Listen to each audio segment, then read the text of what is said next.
மக்களவை தேர்தலுக்கான பரப்புரையை முதலமைச்சர் மு.க.ஸ்டாலின் இன்று தொடங்கியிருக்கிறார். திருச்சி சிறுகனூரில் அவர் பேசி வருவதை பார்க்கலாம். அந்த அறிக்கை மேல தக்க நடவடிக்கை எடுக்க வேண்டிய ஒன்றிய அரசு அது பற்றி வாய் திறக்கல. தேர்தல் பத்திர மாதிரியே இன்னொரு நிதியும் வசூல் பண்ணியிருக்காங்க. அதுவும் PM கேஷ் ஃபண்ட்ஸ் அதுக்கு பேர் வச்சாங்க. அப்படி ஒரு பேரை வச்சு அதை வசூல் பண்ணிருக்காங்க. அது பத்தின அத்தனை ரகசியங்களும் ஜூன் மாசம் இந்தியா கூட்டணி ஆட்சிக்கு வந்ததும் அம்பலமாக போகிறது. அதே மாதிரி ரஃபேல் ஊழல் அதனுடைய ரகசியமும் நிச்சயமாக வெளியே வரும். இப்படிப்பட்ட ஊழல் ஆட்சியை நடத்தின பிரதமர் நரேந்திர மோடி அவர்களை ஊழலை பத்தி பேசலாமா? பாஜக ஊழல்களை மறைக்க நேற்று இரவு டெல்லி முதலமைச்சர் அரவிந்த் கெஜ்ரிவாலை கைது செஞ்சிருக்கிறாங்க. என்ன காரணம்? பாஜகவோட தோல்வி பயம் தான் ஒரே காரணம். டெல்லி துணை முதலமைச்சர் மணீஷ் சிசோடியாவை கைது செஞ்சு 13 மாசங்களாக சிறையில் இருக்கிறார்.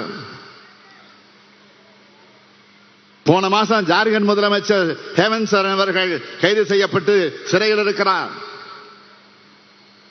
இப்போ அரவிந்த் கெஜ்ரிவால். அப்பட்டமான பழிவாங்க நடவடிக்கை இல்லையா இது?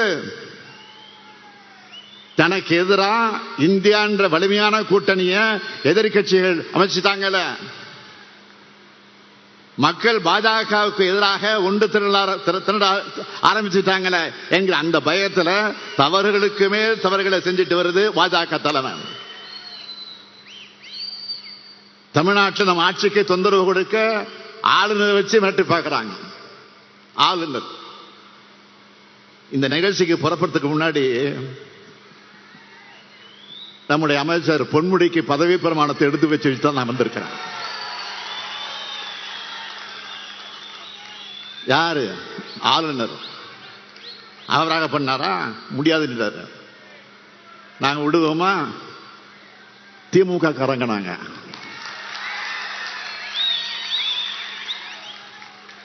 நீதிமன்றத்துக்கு போனோம். உச்ச நீதிமன்றத்தில் என்ன நேற்றைக்கு நீதிமன்றத்தில் வாதம் நடந்துச்சு. எப்படிப்பட்ட கண்டனத்தை ஆளுநருக்கு தெரிவிச்சிருக்கிறாரு தலைமை நீதிபதி. அதற்கு பிறகு இன்றைக்கு 3 மணிக்கு அழைப்பு வந்துச்சு. அந்த அழைப்பை ஏற்றுக்கொண்டு நாங்கள் நேரடியாக சென்று ராஜ்பவன்ல போய் பதவி பிரமாணத்தை எடுத்துட்டு ஒரு மரியாதைக்கு ஆளுநருக்கு பொக்கே ஒன்று கொடுத்துட்டு புறப்புறப்ப சொன்னேன். இன்னைக்குதான் நான் தேர்தல் வேலையை தொடங்குறேன். தேர்தல் பிரச்சாரத்துக்கு முதலா ராஜ்பவன்ல இருந்து தொடங்குறேன்னு சொன்னேன். அவர் ஒண்ணு சொன்னார், பெஸ்ட் ஆஃப் லக் அப்படின்னு சொல்லி அனுப்பிச்சாரு.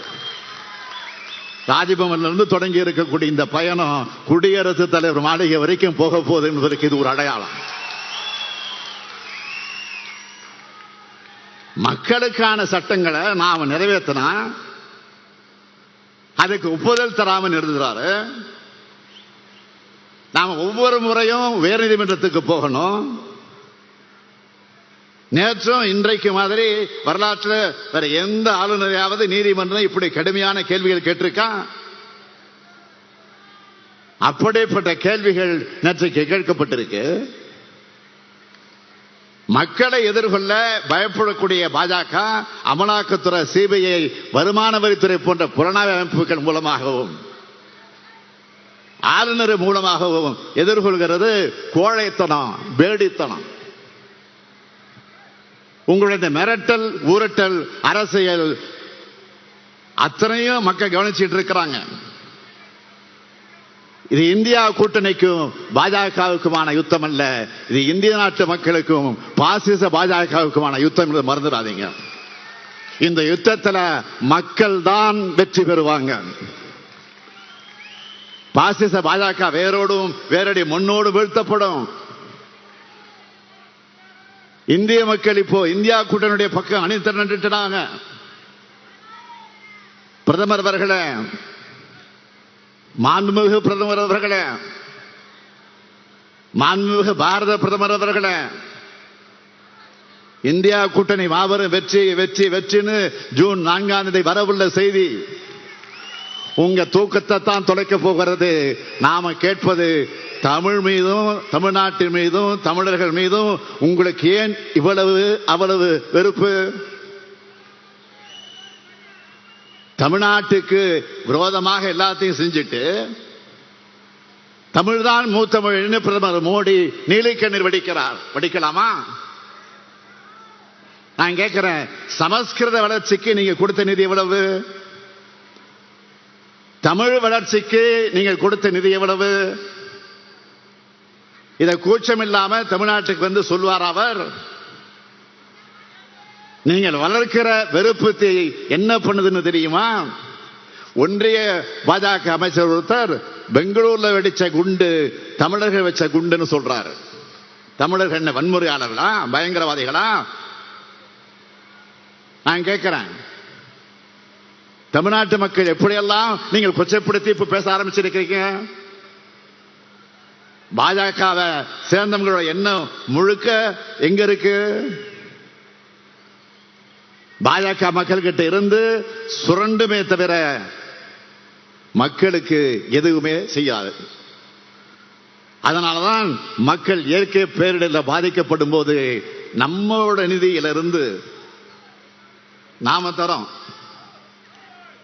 அதையும் மனசாட்சி இல்லாம கொச்சைப்படுத்தி அதுல ஆனந்தம் அடைகிறது என்ன மாதிரியான அரசியல்? தமிழ்நாட்டில இருந்து ஏராளமான நிதியை வரியா வசூல் பண்றீங்க. அதுல இருந்து நியாயமான பங்கு ஏன் திருப்பி தர மறுக்கிறீங்க? அதுதான் கேட்கிறோம். ₹1 வசூல் செஞ்சுட்டு 29 பைசா மட்டும் திருப்பி தரது நியாயமா, முறையா, தர்மமா அப்படின்னு கேட்கிறோம். இதை கேட்டா சில நாட்களுக்கு முன்னாடி ஒன்றிய நிதியமைச்சர் நிர்மலா சீதாராமன் அவர்கள் ஆணவமா சொல்றாரு, என்ன தெரியுமா? மக்களுக்கு நிவாரணம் வழங்குறது பிச்சையாம். எவ்வளவு ஆணவம், எவ்வளவு வாய் கொழுப்பு! மாண்புமிகு நிர்மலா சீதாராமன் அவர்களே, உங்கள் அரசியலுக்காக தமிழ்நாட்டு மக்களை நீங்க கொச்சைப்படுத்துவீங்களா?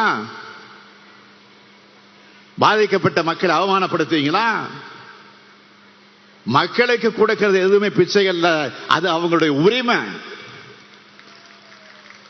மக்கள் பாதிக்கப்படுறப்போ அவங்க உதவி செய்ய வேண்டியது அரசியல் இருக்கக்கூடிய நம்முடைய கடமை. அந்த கடமையைத்தான் திமுக அரசு சரியா செஞ்சுக்கிட்டு இருக்கு. கார்பரேட் கம்பெனிகளுக்கு பல்லாயிரம் கோடி தள்ளுபடி செய்யறீங்களா? தொழிலதிபர் கூட்டத்தில் போய் இப்படி பேசுவீங்களா? ஏழைகள்னா அவ்வளவு இலக்காரமா? ₹1 பொருள் வாங்கினா கூட வரி கட்டுறாங்களே மக்கள். அவங்க பாதிக்கப்படும் போது அரசாங்கம் உதவணும் தானே எதிர்பார்க்கிறது. அது தவறா? மக்களுக்கு உதவ முடியலன்னா எதுக்கு நிதியமைச்சர் பதவி? பாஜகவில் இருக்கிற ஒவ்வொருத்தருக்கும் சொல்றேன், உங்களுடைய இந்த ஆணவம் தான் பாஜகவை வீழ்த்த போகுது. இப்படிப்பட்ட எதிர்கட்சி சர்வாதிகார பாஜகவை தமிழ்நாட்டில் இருக்க பழனிசாமி கண்டிக்கிறாரா? நம்மள மாதிரி விமர்சனம் செய்கிறாரா? எங்காவது கண்டிச்சு அறிக்கை விடுறாரா? குடியுரிமை திருத்த சட்டத்துக்கு ஆதரவாக வாக்களிச்சிட்டு சிறுபான்மையினர் நலன் பத்தி இப்ப பேசுறாரு பழனிசாமி. அவருடைய 2 கால ஆட்சியை நீங்க எல்லாம் மறந்துட்டு இருப்பீங்கன்னு தப்பு கணக்கு போடுறாரு பழனிசாமி. தூத்துக்குடி துப்பாக்கி சூடு, கொடநாடு கொள்ள தற்கொலை மர்ம மரணங்கள், பொள்ளாச்சி பாலியல் வன்முறைன்னு பழனிசாமி ஆட்சியோட அவலங்கள் நீண்ட பட்டியலை போடலாம். ஊழலுக்கு படிஞ்சிருக்கக்கூடிய அவருடைய கரங்கள் அவரை காப்பாத்திக்க பாஜகவுடைய கூட்டணி வச்சுக்கிட்டு பாஜகவுக்கு பாதம் தாங்கியாக இருந்துட்டு பாஜக தமிழ்நாட்டுக்கு செஞ்ச அத்தனை துரோகங்களையும் அத்தனை துரோகங்களுக்கு துணை நின்றுட்டு அதற்கு லாலி பாடியவர் பழனிசாமி. இப்ப அதே பாஜகவோட கதை, திரைக்கதை, வசனம், டைரக்ஷன் அப்படிங்கிற பேர்ல கள்ள கூட்டணி நடத்திக்கிட்டு இருக்காங்க. கள்ள கூட்டணி நாடகத்தை பழனிசாமி நடத்தக்கூடிய நாடகம் விரைவில் முடிவுக்கு வரும். பாஜகவின் பாசிச எண்ணங்களும் முடிவு எழுதப்படும். இதெல்லாம் நடக்க நம்முடைய இந்தியா கூட்டணி ஒன்றியத்தில் ஆட்சி அமைக்கணும். அப்போதான் நம்முடைய இந்திய நாட்டையும் இந்திய அரசியலமைப்பு சட்டத்தையும் நாட்டின் பன்முகத்தன்மையும் சகோதரத்துவையும் காப்பாற்ற முடியும். இந்தியாவுக்கு ஒளிமயமான எதிர்காலத்தை உருவாக்க காத்திருக்கும் இந்தியா கூட்டணி கட்சிகளுக்கு வாக்களிப்பேர்னு உங்களின் ஒருவனாக உங்களுக்காக உழைத்த தலைவர் கலைஞரின் மகனாக கேட்கிறேன். திருச்சி மற்றும் பெரம்பலூர் நாடாளுமன்ற தொகுதிகளுக்கான வேட்பாளர்களை அறிமுகம் செய்ய விரும்புகிறேன். இதோ திருச்சி நாடாளுமன்ற தொகுதியினுடைய வேட்பாளர். ஈழ தமிழர்களுக்காக சிறைபலகண்ட திராவிட இயக்கத்தினுடைய போர்வால் என்னுடைய 6 இரண்ணன் வைகோ அவர்களுடைய அருமை மகன் துரை வைகோ அவர்களையும், பெரம்பலூர் நாடாளுமன்ற தொகுதியினுடைய வேட்பாளரா திருச்சிய தீரர்களின் கோட்டையா உருவாக்கின உழைப்பின் அடையாளம் என் ஆரோக்கிய சகோதரர் KN நேரு அவர்களுடைய மகன். அவருக்கு உதயசூரியன் சின்னத்தில் போட்டியிடக்கூடிய அவருக்கு அருள் நேரு அவர்களுக்கு நீங்கள் ஆதரவளித்து வெற்றி பெற செய்ய வேண்டும் என்று வேண்டுகோள் வைத்து அந்த இரண்டு சிங்கங்களையும் உங்களிடத்தில் நான் ஒப்படைக்கிறேன். அவங்களுக்கு பெரும்பான்மையான வாக்குகளை அளிச்சு உங்களுடைய குரலா உங்களுடைய பிரதிநிதிகளா இந்த 2 இளம் சிங்கங்கள் நாடாளுமன்றத்திற்கு அனுப்பி வைக்க வேண்டிய கடமை, ஜனநாயக கடமை உங்களுக்கு இருக்கு. இந்தியாவை காக்கும் வெற்றி பயணத்தை திருச்சியிலிருந்து தொடங்குகிறேன். புதிய ஆட்சியை ஒன்றியத்தில் அமைப்போம். ஒளிமயமான இந்தியாவை உருவாக்குவோம். ஏப்ரல் 19ஆம் நாள் நீங்கள் அளிக்கிற வாக்கு புதிய இந்தியாவை உருவாக்கக்கூடிய வாக்காக அமையும். திருச்சியின் வெற்றி வரலாறு துவங்கட்டும், துவங்கட்டும், துவங்கட்டும். நன்றி, வணக்கம்.